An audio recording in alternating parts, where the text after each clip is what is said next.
अब हम बड़ी अहम मुकाम पर पहुंचे हैं दरियाए सिंध के।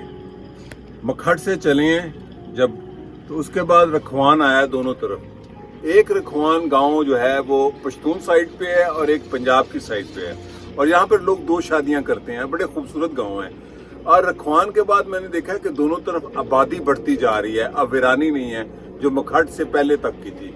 और दरियाए सिंध के यहाँ मुकाम पर एक अहम तरीन चीज़ ये है कि मल्लोवाली आया है लेफ्ट साइड पे, उसके बाद मल्लोवाली के बाद मियांवाली ज़िला शुरू हो गया, पहाड़ ख़त्म हो गया।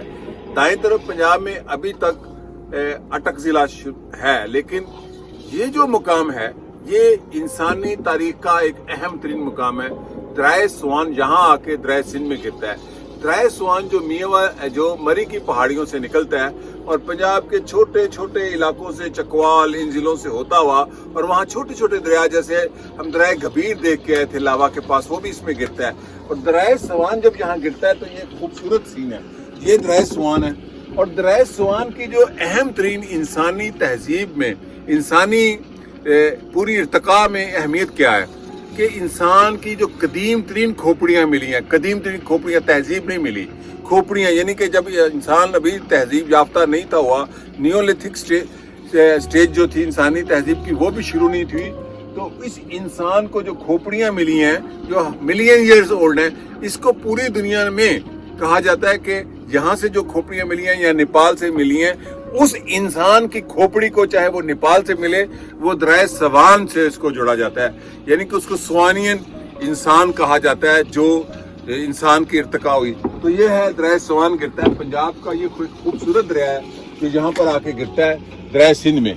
और दरियाए स्वान के बाद मियांवाली का ज़िला शुरू हो जाता है, अटक का ज़िला ख़त्म हो जाता है। और इस दरियाए स्वान में जो दरियाए स्वान है पंजाब का, ये खूबसूरत दरिया है, लेकिन उस तरह मशहूर नहीं है जैसे चनाब, जैसे रावी, जो बड़े 5 दरिया हैं। लेकिन मैं इस दरिया को इसलिए अहम मानता हूँ कि इसके इर्द गिर्द फिर तहजीबी आसार भी बड़े हैं जो कि अभी तक उनको तहकीक के तौर पर बयान नहीं किया गया। मैंने चकवाल के ज़िले में कई ऐसी चीज़ें लोगों के पास देखी हैं जो 5-7 हज़ार साल पुरानी हैं। चूँकि चीज़ों को देखने का अब थोड़ा सा मुझे भी तजुर्बा होता जा रहा है चकवाल में, और जो फॉसल्स मिले हैं जो खबेकी झील के पास है, उसको दुनिया में फॉसल्स वैली कहते हैं। और वहीं से डायनासोर की फॉसल्स मिली हैं चकवाल के ज़िले में। 97 में ऑस्ट्रेलिया, इंग्लैंड और तुर्कों ने मिलकर एक प्रोजेक्ट किया था। तो ये दरियाए स्वान एक खूबसूरत सीन है और इसको देखना इतना आसान नहीं है। यहाँ से तो देखना आसान है, लेकिन इसके किनारों पे पहुँचने के लिए बड़ी मेहनत करनी पड़ती है। गाड़ी नहीं आती, गाड़ी पीछे खड़ी करके मेरे जो दोस्त आए हैं फिर आना पड़ता है, और वहाँ उन्होंने कैंपिंग भी की है। तो ये दरियाए सिंध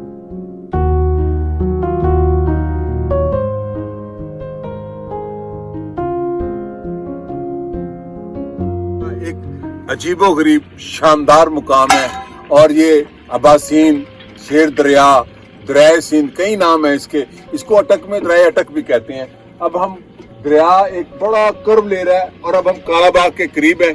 आगे आएगा कालाबाग का वो खिता जहाँ पे कालाबाग डैम जो 50 से बनना था अभी तक नहीं बना, मुतनाज़ा है।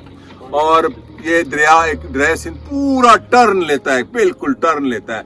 ये जो इसका मुड़ना है वो एक अजीब ही सीन है और एक बड़ा एक्साइटेड बना देता है इंसान को, ऐसे सयाह को जो तारीख तहजीब के शऊर के साथ चलता है कि एक दरिया जब दूसरे दरिया में गिरता है, ये एक अजीब सीन है। मैंने दरियाओं को समुंदर में भी गिरते देखा है, वो भी एक अजीब सीन होता है। लेकिन जब दरिया को आपस में बगलगीर होते हैं, मैं इसको बगलगीर होना कहता हूँ, तो ये एक अजीब सीन होता है। जैसे दजला और फरात इराक में एक जगह पे जाके मिलते हैं, बगलगीर होते हैं। तो इंसानी तहजीब इस दरियाए स्वान के गिर्द अभी तक इसके आसार नहीं मिले हैं, लेकिन उसका कोई तहकीकी सबूत साइंसी पेश नहीं हुए, चीज़ें मिल रही हैं। तो ये है दरियाए स्वान दरियाए सिंध में बगलगीर होते हुए 2 दरियाओं का एक संगम है, एक खूबसूरत संगम है। और शाम होने वाली है। हमारा दरियाए सिंध का जो सफ़र कल 3 बजे मखट से शुरू हुआ था और हम ऊपर तक गए हैं KPK के। अब हम जा रहे हैं कालाबाग, जो कि हमारी आखिरी डेस्टिनेशन है इस दरिया पर सफ़र की। शुक्रिया और खुदा हाफिज़।